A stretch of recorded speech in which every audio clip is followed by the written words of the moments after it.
pinapakinggan mo, awitin na dapat na pakinggan mo.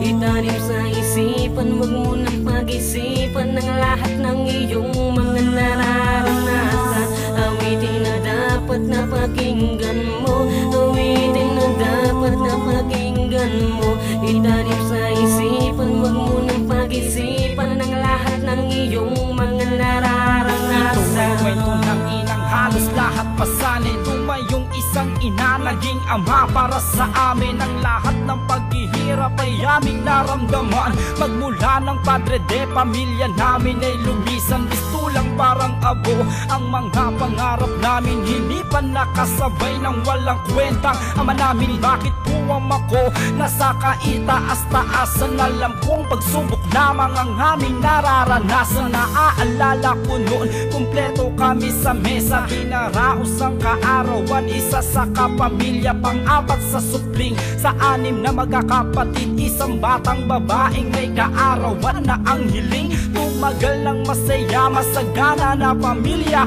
ngunit kabaliktaran ang mga nangyaring eksena. Ang aming ama pala ay may kinasamang iba. Labis ang pagdadalumhati ng mahal kong ina. Kaya ito ang awitin na dapat na pinapakinggan mo, awitin na dapat na pakinggan mo. Itanim sa isipan, wag mo nang pag-isipan ng lahat ng iyong mga nararanasan. Awitin na dapat na pakinggan mo, awitin na dapat na pakinggan mo.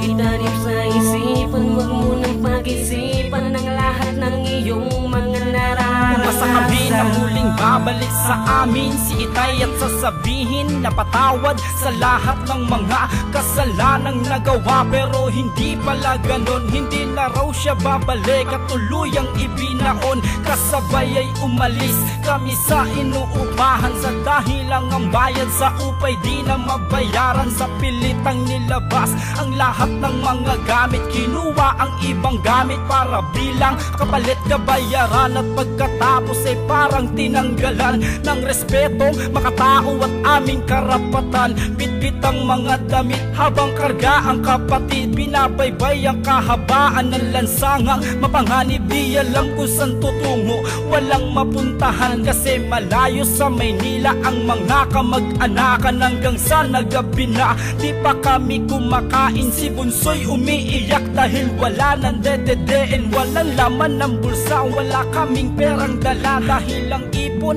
ni ina ay dinala rin ni ama. Umiyak nang nakapikit ang aking ina, lumapit niyakap ako at wala kong magawa.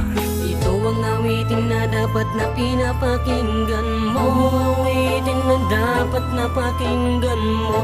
Itanim sa isipan, wag mo nang pag-isipan ng lahat ng iyong mga nararanasan. Awitin na dapat na pakinggan mo, awitin na dapat na pakinggan mo.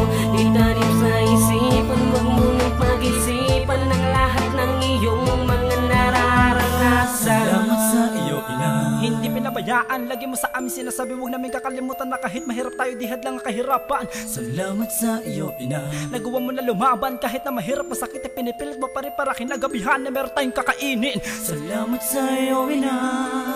Kahit wala kaming ama, hindi mo naisip na talikuran ang lahat ng iyong pasanin. At bagos minulat mo kami sa magandang gawain. Ito ang awitin na dapat na pinapakinggan mo, awitin na dapat na pakinggan mo.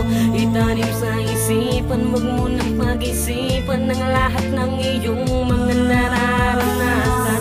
Awitin na dapat na pakinggan mo, awitin na dapat na pakinggan mo. Itanim sa isipan, wag mo nang pag-isipan ng lahat ng iyong mga nararanasan.